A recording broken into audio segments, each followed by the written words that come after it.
नमो वरन्तारं नमो सिद्धारं नमो आर्यारं नमो अध्यायारं नमो लोये सवसाहुरं शुद्धात्मान्मनीकान्तं साधुमुक्तं मङ्गलम् वन्दे सन्दष्टसिद्ध्यर्थं सन्दष्टस्वप्रकाशकम् मङ्गलं भगवान् वीरो मङ्गलं गौतम गणेश मङ्गलं कुन्दकुन्दाद्यो जैनधर्मोऽस्तु मङ्गलम् सर्वमङ्गलमाङ्गल्यं सर्वकल्याणकारकं प्रधानं सर्वधर्माणां जैनं जयतु शासनम् शोभितमिदनुभूतिच्चिदानन्द भगवान् सारपदार्थात्मा सकल पदार्थ जहान नमः श्री वर्धमाना निर्धूत कल्लात्मने सालोकानां तुलोकानां यद विद्या दर्पणायते। चाहे भय हो, चाहे रति हो, चाहे अरति हो, शोक हो, जुगुप्सा हो, भोगों की वांछा रूप वेद हो, सारी कषायों को जीतने का उपाय तो एक ज्ञानाभ्यास ही है। ज्ञानाभ्यास के बिना कषायों के निमित्तों को दूर कर देने पर भी कषाय नहीं मिटी और ज्ञानाभ्यास हो जाने के बाद प्रथम भूमिका की बात नहीं कर रहे। जब ज्ञान वैराग्य में परिपक्व हो गया तब कषाय के प्रसंग बनने पर भी कषाय नहीं होते। इसलिए नियामक कारण, नियम रूप कारण ज्ञानाभ्यास। कि देखो ज्ञानी वैरागी, अविरत सम्यक दृष्टि वाले ज्ञानी को इतनी जल्दी मत लेना। मुनिराजों के देखो कैसे कैसे उपसर्ग हुए, कषाय नहीं हुए। कषाय के प्रसंग बने कि नहीं? कषाय नहीं। अब देखो श्रावकों में भी सुदर्शन सेठ से महासती सीताधीन, चंदना, अंजना, अनंत, कषाय के कितने प्रसंग बने, कषाय नहीं।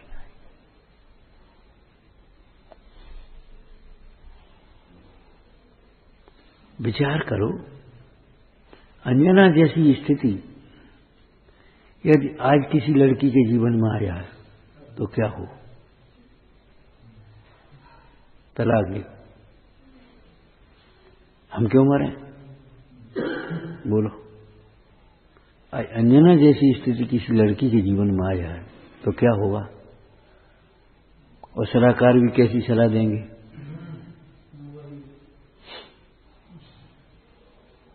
विचार करो। लेकिन तत्व ज्ञान का बल, वैरागी तो नहीं थी ना अभी अंजना, अभी भोगों से विरक्त नहीं थी, आरिका नहीं हो गई थी, ग्रस्त अवस्था में रह रही थी। लेकिन तो भी मेरे ही कर्म का उदय है, इसमें पति का कोई दोष नहीं।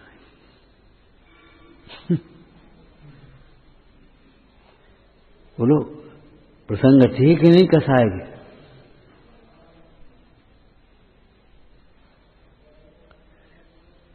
पुराणों का स्वाध्याय करते हुए आप नोट करें अपने अंदर में, किसी भी प्रसंग में किसी धर्मात्मा जीव ने किसी अन्य को दोष दिया हो। अब चूंकि पुराणों में सरल शैली से वर्णन होते हैं, कर्णानुयोग प्रधान शैली चलती थी पहले, तो वहां मेरे ही कर्म का उदय है। हम अध्यात्म शैली में इसको एक सीढ़ी और बढ़ा सकते हैं, मेरे ही पुरुषार्थ की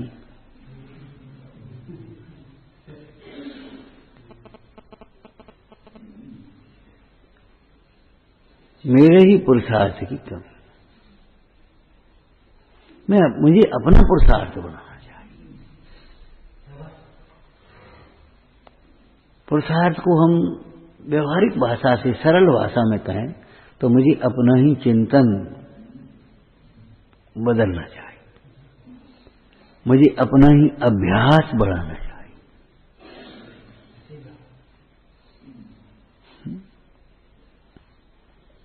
पर का दोष देने से तो कसाय बढ़ेगी, पर का दोष देखने से तो कसाय बढ़ेगी।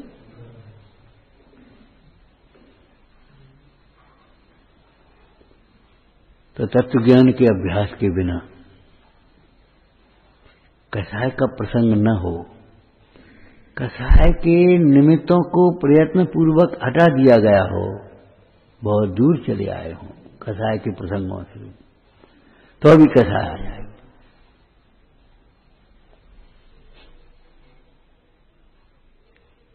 क्योंकि निमित्त भी कोई अलग से स्पेशल तो होते नहीं। कसाय के प्रसंग माने स्त्री नहीं, जो सामने होगा वही कसाय का निमित्त बन जाए। स्त्री अकेली नहीं, पुत्र, भाई, माता, पिता, अरे ये तो नाम है। तत्वज्ञानी सबको साधर्मी दृष्टि से देखता है, कोई दिक्कत नहीं। ये तो हम संबंध जोड़ रहे।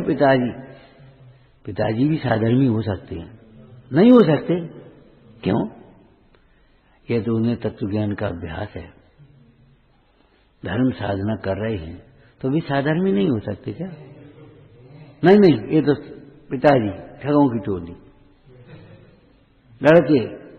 लड़के भी साधर्मी हो सकते हैं। साधर्मी कोई व्यक्ति का नाम तो है नहीं, है?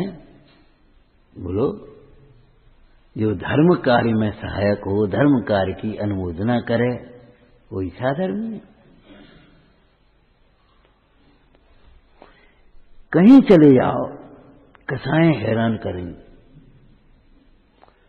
उन कसायों को आप केवल कसायों के निमित्त कुछ कल्पना करके कि जी कसाय के निमित्त इनको हटा दो, इन्हें हटा देंगे तो इनके निमित्त से हो रहे। क्यों?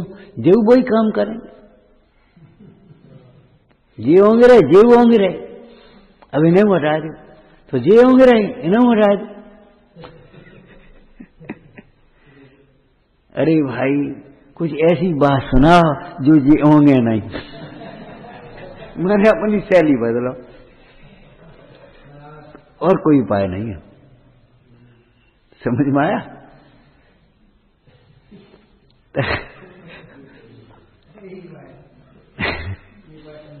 हैं? भजन सुनाओ, कहानी सुनाओ, दृष्टांत सुनाओ, अध्यात्म कम सुनाओ, धीरे धीरे सब समझेंगे।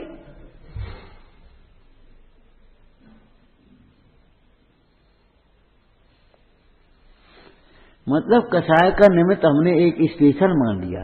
कसाय का निमित्त कोई स्पेशल होता है क्या? जिस समय कर्णानियों की शैली थोड़ी मिला रहे हैं, इस समय उस प्रकार की कसाय प्रगति का उदय है। अब अध्यात्म से द्रव्यान योग, कर्णान योग हो गया। जिस समय जैसे मान लो क्या क्रोध नहीं, क्रोध तो क्रोध प्रगति का जिस समय तीव्र उदय है, एक हो गया। दूसरा, जिस समय हमारा उपयोग हमारे से विमुख है, ठीक है, हो गया ना। जिस समय हमारा उपयोग हमारे से विमुख है, भगवान पंच परमेष्ठी से विमुख है, तत्व का अभ्यास करने से विमुख हो रहा है, खाली बैठा है ऐसा समय। उस समय जो वहां होगा वही कसाय का निमित्त हो जाएगा, क्रोध का निमित्त हो जाएगा और क्रोध हो जाएगा। आप देखो, जो अपने कार्य में सावधान होते हैं उनको गुस्सा बहुत कम आती है। फुर्सत कहां है, कब आए? सच्ची बात है। हमारा काम करें, गुस्सा करें, बताओ क्या करें? और जिनका कोई जीवन में लक्ष्य नहीं है, बस अपने खा लिया, पहन लिया, न पढ़ लिया, न लिख लिया, न सो लिया, न कोट लिया, कोई लक्ष्य ही नहीं है उनको। बस खाली दिमाग है सुबह से, और कुछ लक्ष्य है नहीं, काम है नहीं, तो बस दिमाग चलता रहता है। पता ये बोले ही नहीं, इन्हें ऐसा नहीं करो, हमें नमक नहीं तो ऐसे रोटी खवाई आज, बता ऐसे जी मटक रहे, ऐसे जी पूजा कर रहे, जी अब आए, जी अब कब गए, कहा लेने पागलों का। इसीलिए कहा गया खाली दिमाग शैतान का घर है। आप खाली मत रहिए, अपने जीवन लक्ष्य विहीन जीवन मत जियो। देखो जीवन तो बहुत लंबा होता है, एक दिन का भी लक्ष्य बना करके चलना चाहिए। आज हमको ये 4 श्लोक याद करने हैं,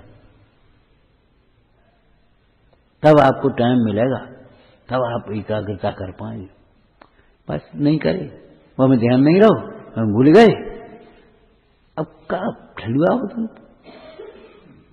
पुण्य छीन कर रहे, कुछ हो से तुम्हें समय बर्बाद कर रहे, तो क्या करें, बस खत्म हो गए, पागल हो गए बिल्कुल। ये है कसायों के निमित्त। आलस माने तीव्र कसाय, कसाय के भार से भारी भाव का नाम आलस है। वह शुद्ध भाव कैसे हो सकता है? मोक्ष अधिकार में काव्य लिखा ना, कलश। अच्छा ये बताओ, जिस समय आप कोई कार्यक्रम कराते हो बनाओ, कहाँ दोपहर को आराम, कहाँ खाए में कड़कड़ होते, कहाँ कछू होते, कहाँ हो तो बता, टाइम ही नहीं बचो, और बस आराम से करते हैं, और शाम को बस अपने सो गए। जहां सोया 10 मिनट में ये नहीं लगा कभी सो गए, कि ये नहीं है, वो नहीं है, ये नहीं है, वो नहीं है, तमाम ये विकल्प। सच पूछो तो जीवन में लक्ष्य नहीं। आज का भी लक्ष्य बना करके चलो, आज इतना काम करना हमको, तब तो अब नहीं मानते तो हम क्या करें, भीड़ भीड़ करें।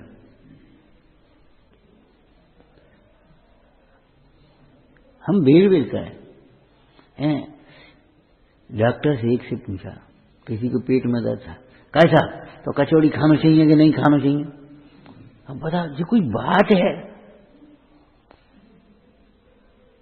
अगर पूछना भी है, कहना भी है, तुझे कहो देखो जो मानता नहीं, जो कचौड़ी मांग रहा हो, तो बात बने।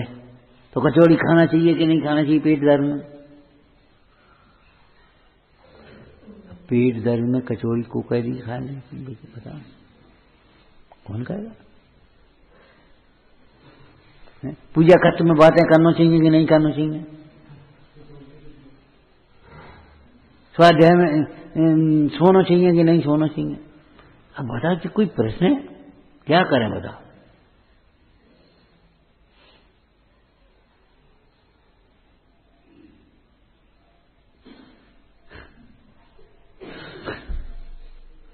कोई स्वाध्याय कर रहा है, वहां बैठ करके बातें करना चाहिए कि नहीं करना चाहिए? हंसी मजाक करना चाहिए कि नहीं करना चाहिए? अब बता जी, हम क्या कहें, बताओ क्या कहें? अरे सीधी कह रही है भैया, ये बातें मत करो। कोई पूजा कर रहा है और वो बातें कर रहे, तो पूजा करने वाला पूजा करने दो, तुम कह रहे ये बातें मत कर, पूजा खत्म हो गई बात। मैंने ये कोई प्रश्न है, क्या करें बताओ?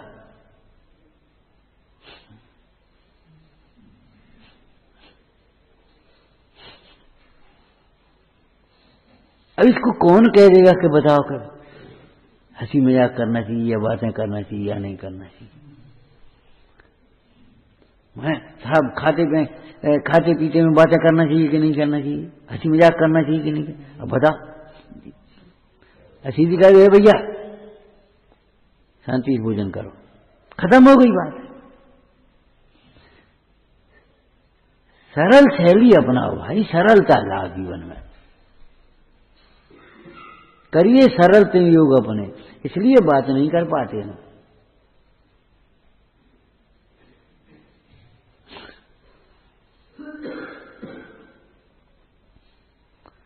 क्या करना चाहिए? ये तो मोटी सी बात है? डॉक्टर ने दवाई दे दी और वो चले आए। कैसा आपने पत्थर? भाई तुम्हें कहा, हमने सोची कि जैन है, इन्हें कहा बताएं, ये वैसे भोजन तो करते ही नहीं भारी भारी, इनके यहाँ तो सीधी लौकिया और वो भोजन बंद, सुबह अपने करते नहीं। इतना तो सूद सागर की कथा में से बताओ। ठीक है, आज की आज्ञा नहीं तुम्हें मालूम थी कि मौन रहना, लेकिन इतना तो विवेक होना ही चाहिए, रास्ते चलते हुए चाहे किसी से वाद विवाद न करने लगे।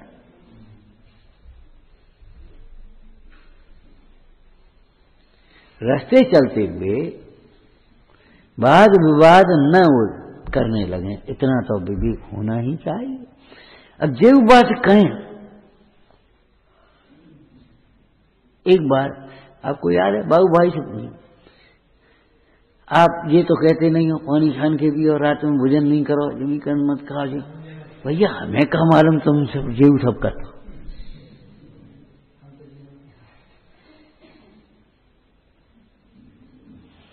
अरे जैन कुल में जन्म लिया तो ये तो मूल चीजें हैं, जन्म से आने वाली चीजें हैं। अब जीव तुम्हें, एक बच्चा आया बोला जैन किसे कहते हैं? तो वो जिनका अनुयायी जैन है वो तो परिभाषा शास्त्र की हो गई। हमने कहा जो भगवान के दर्शन करता है, पानी छान करके पीता है, रात में भोजन नहीं करता, तो बोली मैं तो रात को खाता हूं तो मैं जैन नहीं। वो छोटा बच्चा था, बोले मैं तो रात को खाता हूं। मेरे यहां तो मेरे पापा खाते हैं फलाना, अब बताओ क्या करें?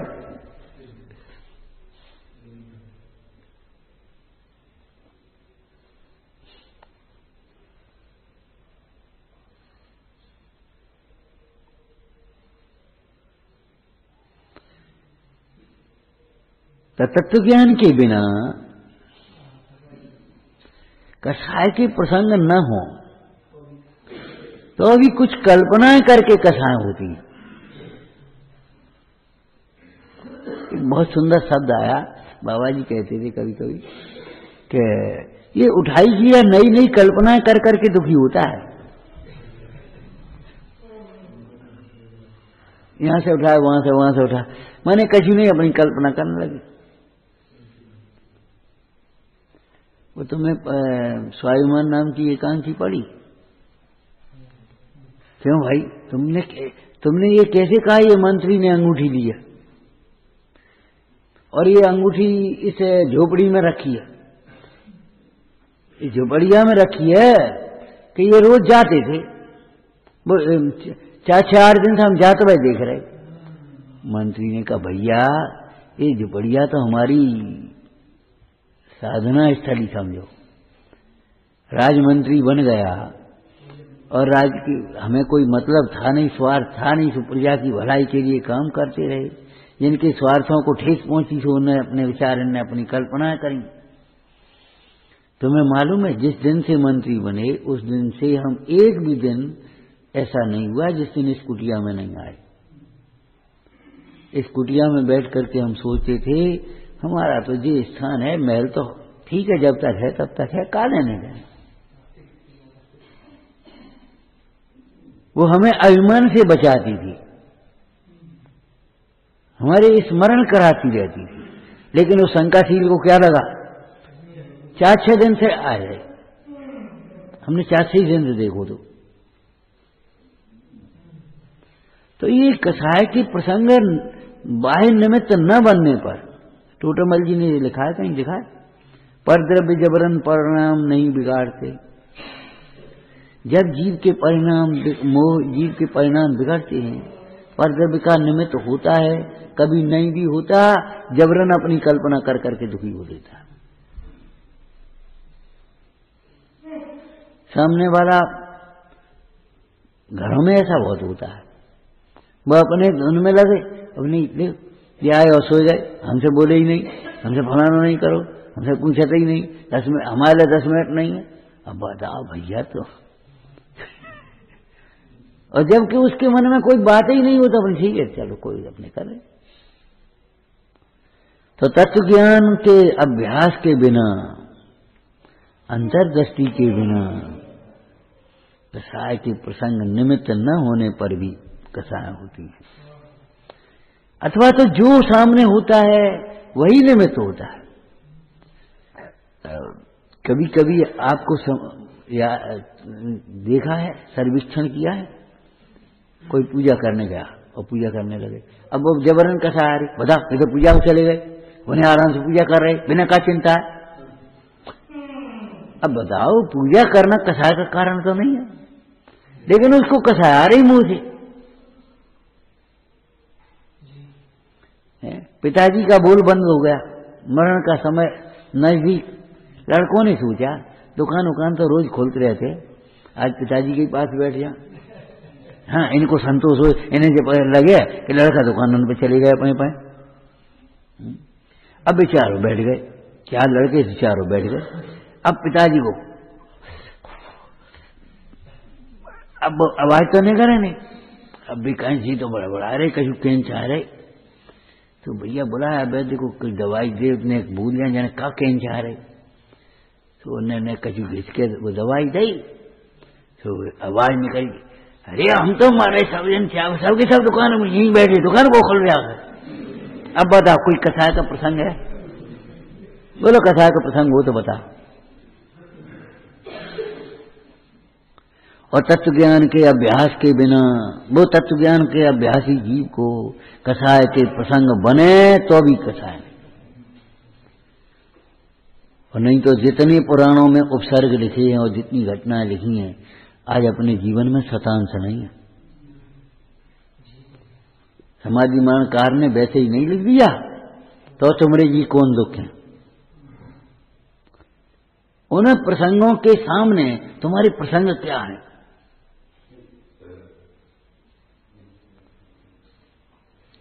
छह में बैठे हैं, खावे को रोटी है, पहनवे को कपड़ा है, 4 जने हैं, अगल बगल में ने कोई कम पूछ पाओ, ने कम कर पाए, ने कहिए बता कुछ मतलब है?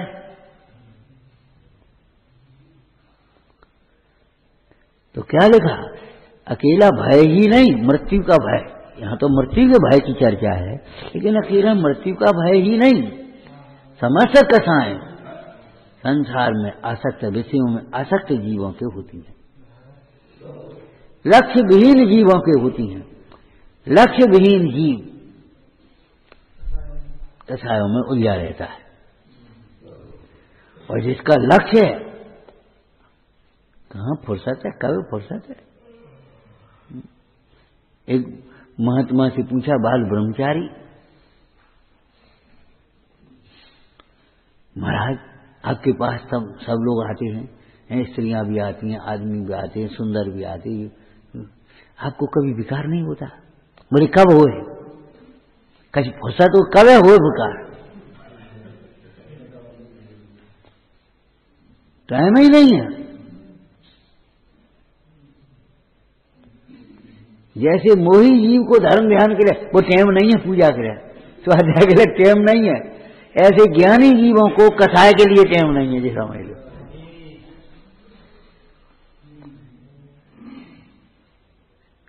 कोई भावना में से लाइन तो बोलना, टेम नहीं है। अभिक्षण ज्ञान उपयोगी है,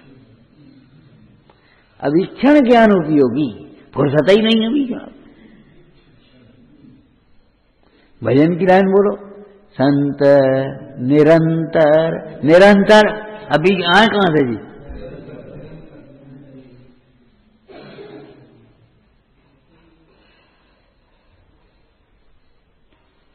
इसलिए कृत्रिम व्यवस्था नहीं, टेम नहीं है, टेम नहीं है, वास्तव में व्यस्त बनो।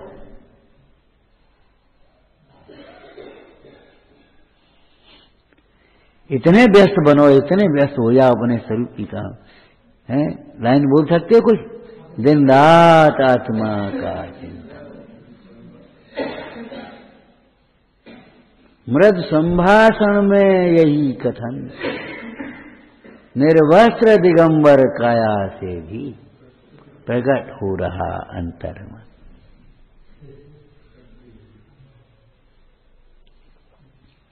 जैसे निंदा तो किसी की नहीं करना चाहिए, लेकिन धर्मात्माओं की, धर्मायतनों की निंदा तो कभी भी नहीं करना चाहिए, महापाप बनने का कारण। ऐसे ही हंसी मजाक तो कहीं नहीं करना चाहिए। और धर्म ध्यान करते हुए जीव के समीप तो बैठ करके हंसी मजाक विकथा इतनी भी नहीं करना, इतनी भी नहीं करना। कोई करता हो उसको भी रोक देना, भैया विनय से, सावधानी से, भैया बाहर चलो। क्योंकि एक एक समय के परिणाम का गणित है। समाधि में स्थित श्रावक को साधक कहते हैं, छपक नहीं। छपक कहते समाधि में स्थित मुनिराज को, समझ में आया ना? समाधि में स्थित मुनिराज को छपक कहते हैं, समाधि में स्थित साधक कहते हैं। पाक्षिक, नैष्टिक और साधक। अविरति सम्यक दृष्टि को पाक्षिक कहते हैं, और व्रत धारण नियम पूर्वक व्रतों का पालन करने वाले को नैष्टिक कहते हैं।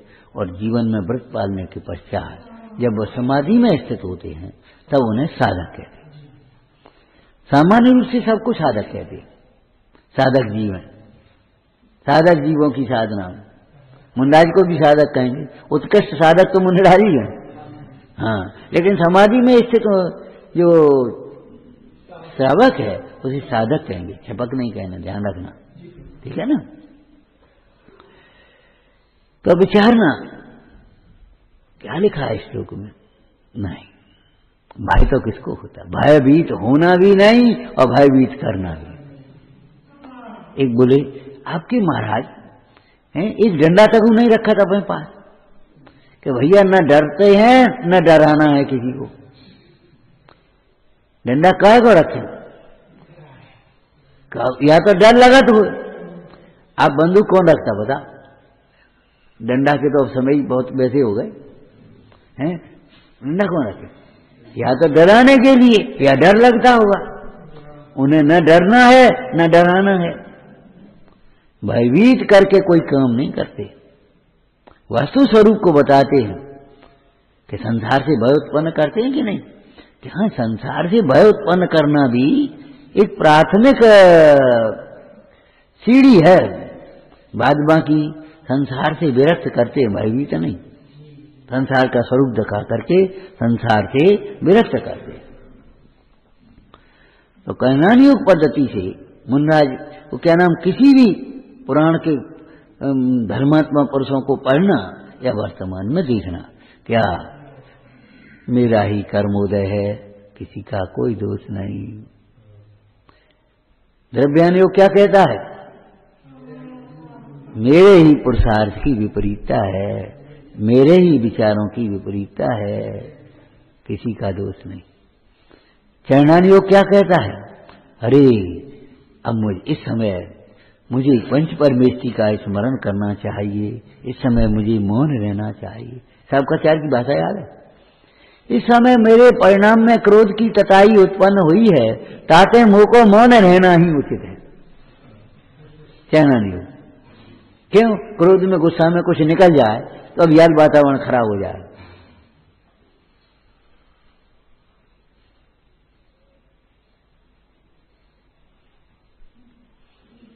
पंच परमेष्टि की भक्ति में प्रवर्तना चाहिए, दिनवाणी का स्वाध्याय करना चाहिए, भजन गाना चाहिए, पाठ करना चाहिए, चिंतन करना चाहिए।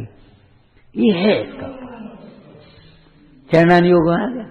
प्रथमान योग, अरे तुम कहा देखो कैसे साधना की है, इससे प्रतिकूल प्रसंगों में भी यानी धर्मात्मा जीवों ने कैसे साधना। तुम एक जमीन पर लड़ रहे हो, 6 घंटे के व्यवहार छोड़ गए, तुम 2 पैसा पे कथा कर रहे हो, देखो 6 घंटे का व्यवहार छोड़ के चले गए। मजबूरी में नहीं, मजबूरी में नहीं, आत्म आराधना के लिए। छोड़ो, ये कसाई ही तो बाधक है तुम्हारी।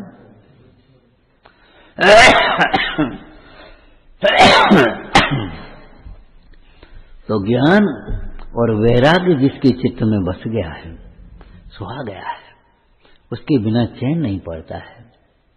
उसको मृत्यु का भय नहीं होता। क्यों? ज्ञान इसका नाम है। ज्ञान क्या कहता है? आत्मा मरता नहीं है, आत्मा तो अनादि अनंत है। ज्ञान क्या कहता है? जो जन्मता है सो मरता है, संयोग होता है उसका वियोग होता ही है, इसमें कुछ हो नहीं सकता। और भवितव्य को सहज भाव से स्वीकार कर लेना ही चाहिए, कोई उपाय नहीं है, उसको बदल नहीं सकते अपन। अब रही वेदना की बात, तो सुनो, वेदना होती है कसाय के अनुसार, वेदना प्रसंग के अनुसार नहीं होती। रोग के प्रसंग में हो, चाहे इष्ट वियोग में हो, चाहे अनिष्ट संयोग में हो, चाहे मरण के समय में हो, वेदना होती है कसाय के अनुसार। शरीर में वेदन तो होता ही नहीं है, शरीर की तो अवस्था होती है, हैं?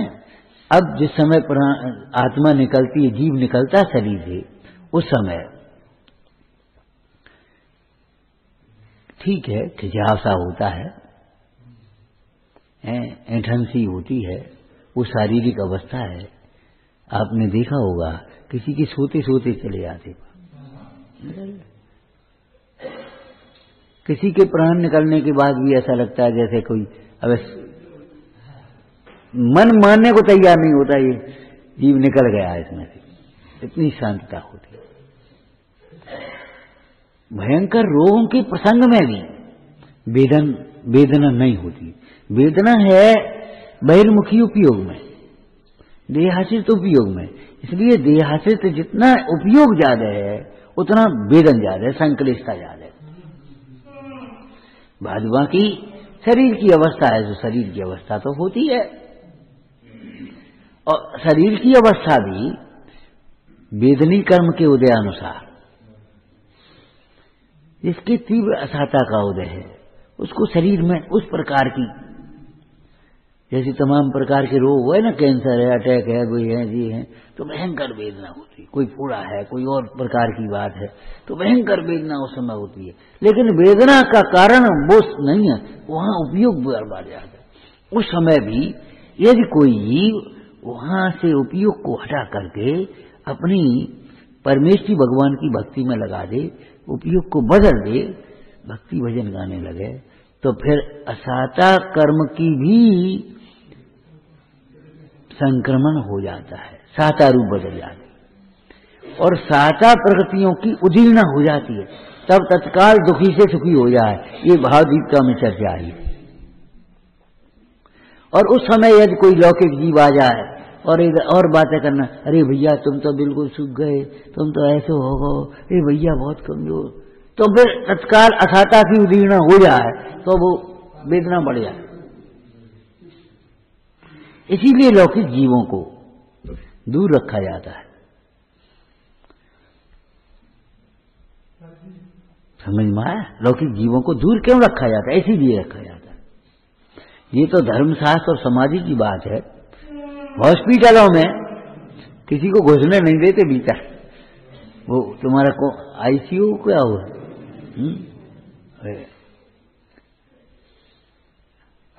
गुजरी पड़ी,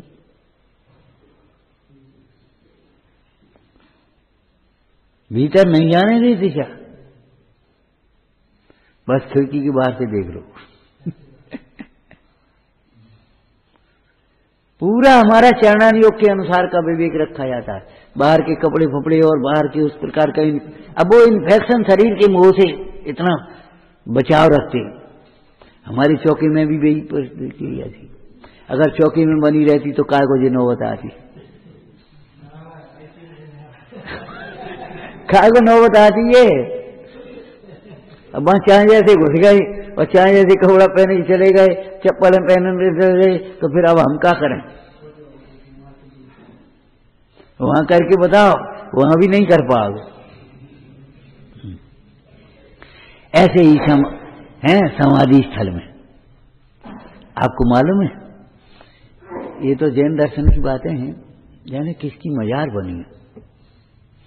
वहां जूते पहन करके नहीं जा सकते, मांस मदिरा खाने वाला जी भीतर नहीं आ सकता, शराबी वाला।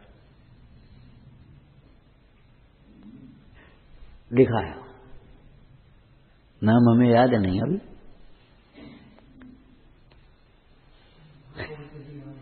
हाँ,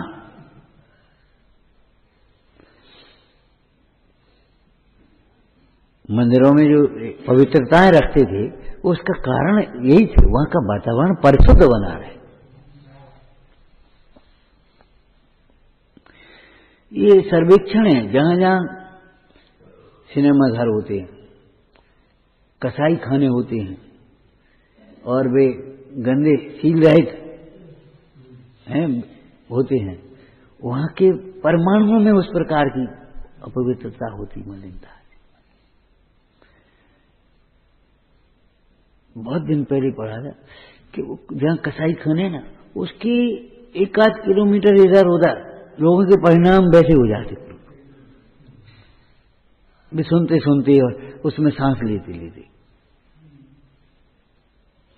तो हमने विचार किया अगर समोसन के 100 योजन स्विच हो जाए तो क्या, समोसन में शोक नहीं रहे तो क्या होगा।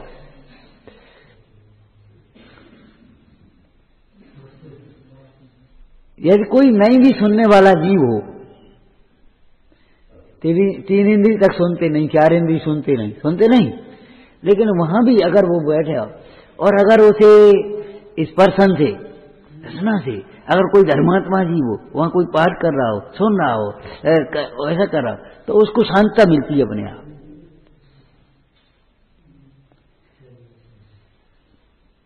उसे शांतता मिलती है अपने आप। जैसे आपको कहीं से कोई ठंडी हवा आ जाए, गर्मी में एक शांतता रहती है।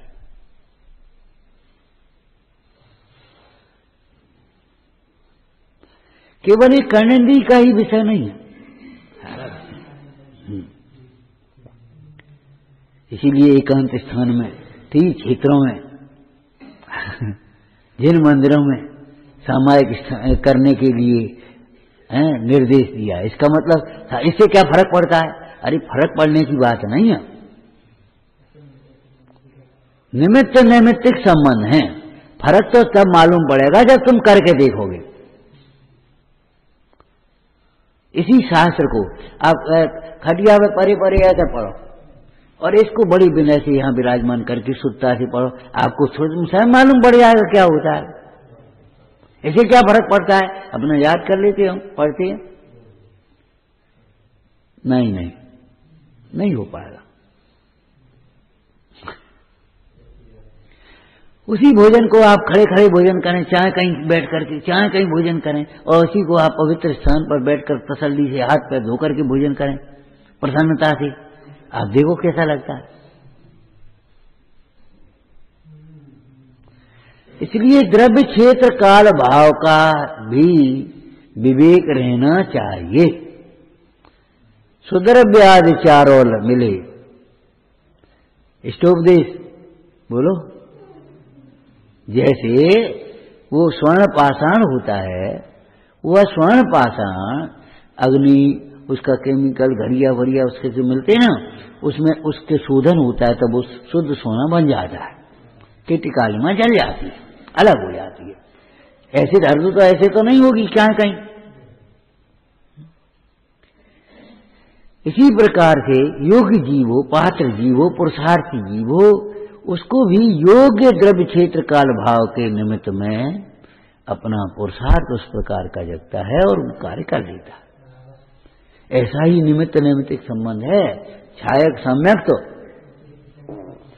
केवली शुद्ध केवली के पाद मूल में ही होता है।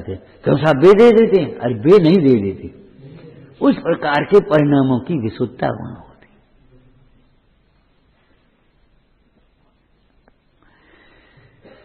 आगे बहुत सुंदर चर्चा है, क्या कह रहे हैं? अंतिम समय में मान लो कोई रोग आदि हो जाए, तो वह भी तुम्हारे मोह से विरक्त करने के लिए ही है, यही नहीं, सारे जीवन के लिए ही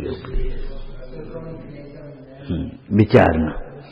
सहजानंदी शोध स्वरूपी अविनाशी में आत्म स्वरूप सहजानंदी शोध स्वरूपी अविनाशी में आत्म स्वरूप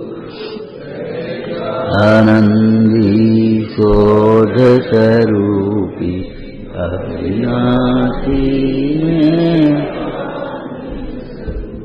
जिस तम को यह सूर्य चंद्र भी नहीं मिटा सकते माता क्षण भर में उसे मिटा तू है स्वच्छ ज्योतिदा ओ तम अनुपम ज्योतिमयी तू तेरे बिन सब अंधालो हो तू ही सब सिद्ध पदार्थ तुझसे सब मिट जाता सो।